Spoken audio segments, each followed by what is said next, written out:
The first apology was an early work of Christian apologetics addressed by Justin Martyr to the Roman Emperor Antoninus Pius. In addition to arguing against the persecution of individuals solely for being Christian, Justin also provides the emperor with a defense of the philosophy of Christianity and a detailed explanation of contemporary Christian practices and rituals. This work, along with the second apology, has been cited as one of the earliest examples of Christian apology, and many scholars attribute this work to creating a new genre of apology out of what was a typical Roman administrative procedure. Justin Martyr's life and background.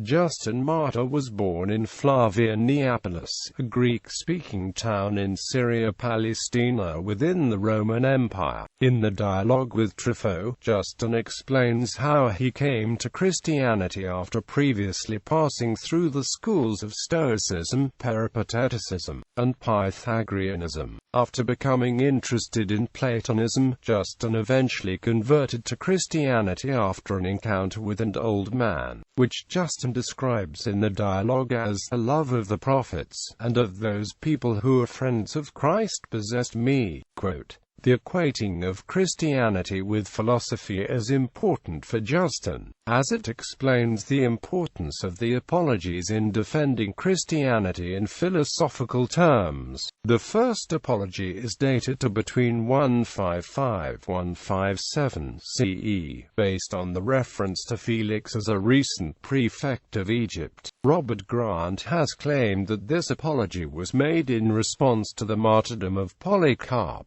which occurred around the same time as the apology was written. This correlation would explain why the apology heavily focused on punishment by fire, a reference to Polycarp's burning at the stake. It is also generally believed that the second apology was originally part of the larger first apology, although there is uncertainty among scholars about this point. Themes in the first apology.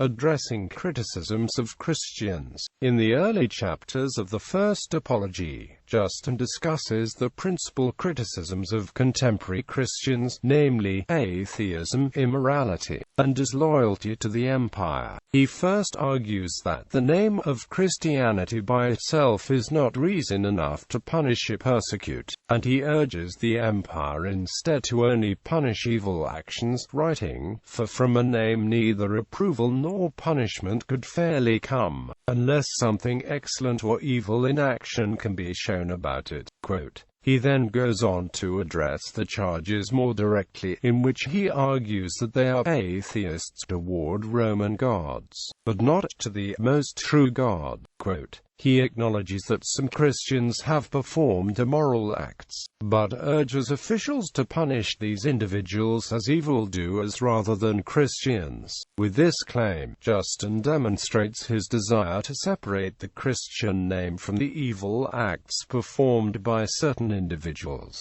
lamenting how criminals tarnish the name of Christianity and are not true Christians. Quote, finally, he addresses the alleged disloyalty to the empire, discussing how Christians seek to be members of another kingdom, but this kingdom is of that with God, rather than a human one.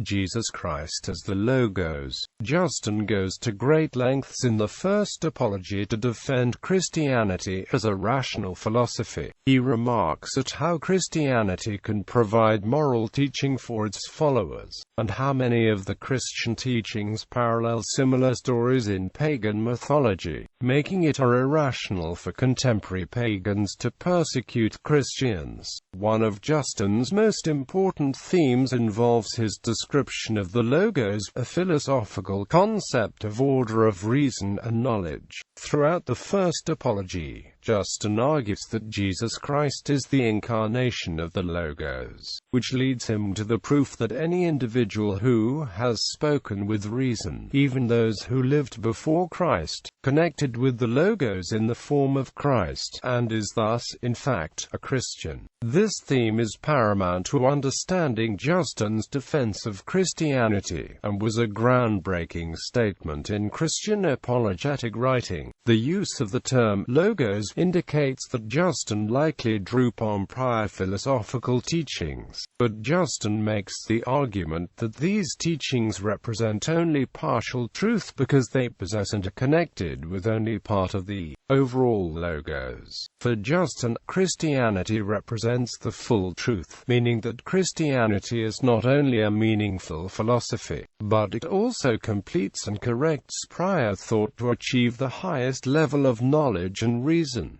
Early church practices. The first apology provides one of the most detailed accounts of contemporary Christian practice. Those that are baptized are brought by us where there is water, where they are born again in the same manner of rebirth by which we ourselves were born again. Quote, after the discussion of baptism, Justin describes the practice of the Eucharist, as well as the miracle of transubstantiation, in which we have been taught that the food Eucharistized through the word of prayer that is from him, from which our blood and flesh are nourished by transformation, is the flesh and blood of Jesus who became incarnate. Quote, finally, he provides information on the weekly Sunday meetings of the congregation, consisting of readings from the Jewish prophets and the memoirs of the apostles, prayers, and a meal. Historical and literary significance. There has been significant scholarly debate about the extent to which Justin's apologies differed from prior and future apologetic discourse. Paul Parvis, a prominent Justin scholar from the University of Edinburgh, has noted that the first apology is unlike any apology that preceded it. It presents itself as legal petition, a standard Roman administrative genre that seeks to change a legal precedent, but by including the descriptions of Christian practice and belief. Parvis argues that what Justin did was to hijack this normal Roman administrative procedure and turn it into a vehicle for articulating and disseminating the message of the gospel. Quote, Sarah Parvis, also from Edinburgh, further argues that scholars should do away with the classic conception of Christian apology as a vague group of writings offering some kind of defense of Christianity, and instead think of the category as one that was actually invented by Justin Martyr and then refined by later authors like Tertullian. Scholars also note the importance of the explanation of Christian practice in defending the community as a whole. Robert Grant has noted that Justin did not provide much detail into the theological reasoning behind early church practices. Instead, he argues that Justin aimed to provide this information to both put forth the real nature of Christian life and refute the slanderous claims of pagan critics.